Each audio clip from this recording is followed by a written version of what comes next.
So if energies move into Vishuddhi, it's a power center, you can become enormously powerful, very powerful individuals.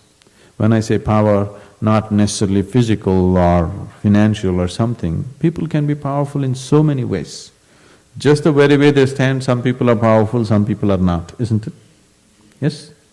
So you don't have to do any action. You make 10 men stand here, the very way they stand, some men are powerful, some aren't, isn't it so? It's not necessarily because of their activity, just the way they are. They don't have to pose for anything, just simply the way they are, there is power about them.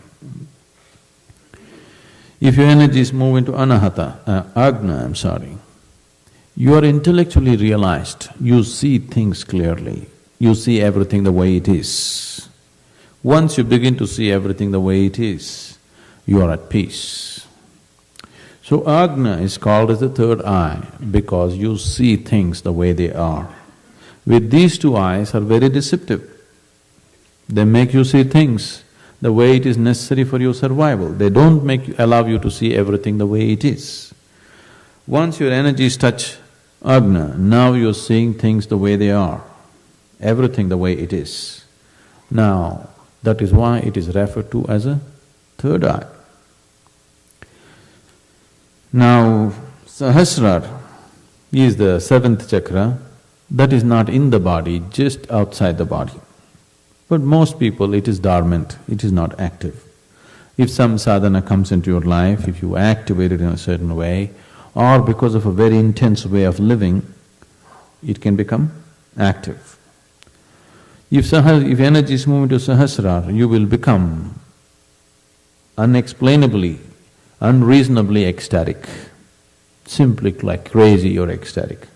If you come to the Bhava Spandana, you will see, simply for no reason, you will be spilling in ecstasy.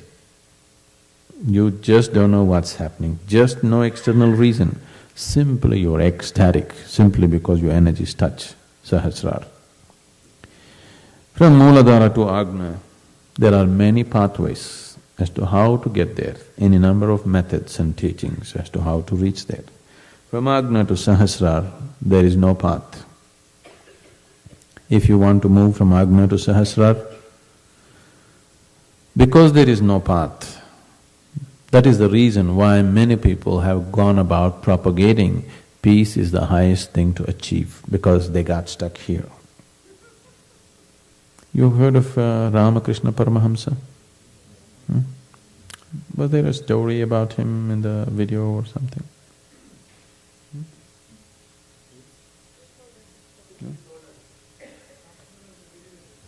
It's there, right?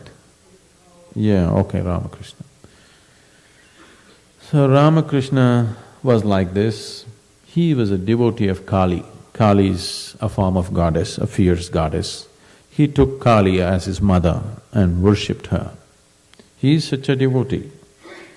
He became, in such a way, his consciousness became so crystallized that if he makes lunch for Kali, that form comes and eats with him.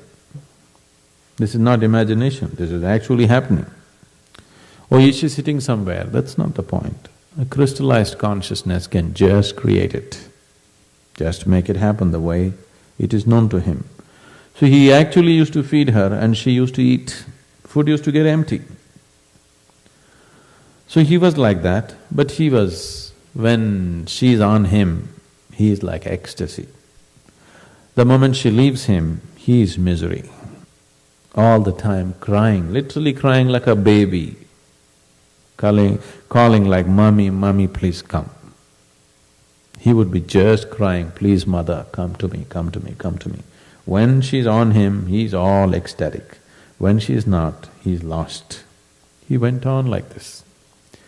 So a certain guru whose name was called Thotapuri, a yogi, saw his condition and he saw the man's potential, such an intense human being, just stuck with this one form and he's enjoying it all right, but it is not getting him anywhere. So he tried to instruct him. But this is the whole thing about people on the path of devotion.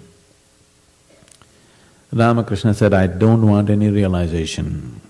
I don't want liberation, I just want my mother. This is just like you try to tell a little child, whatever you tell him, he says, I don't want anything, I want mummy, He's in that kind of thing. So in many ways Totapuri tried to instruct him, he wouldn't go. Then where they were sitting, there was a piece of broken glass. He just took this piece of broken glass and just slashed his agna open. Physically, he just slashed this part of the body open, and that's when he got realized. Suddenly he was a different man, because the shock of cutting this just took him off from those limitation. For more on Sadhguru, visit www.ishafoundation.org.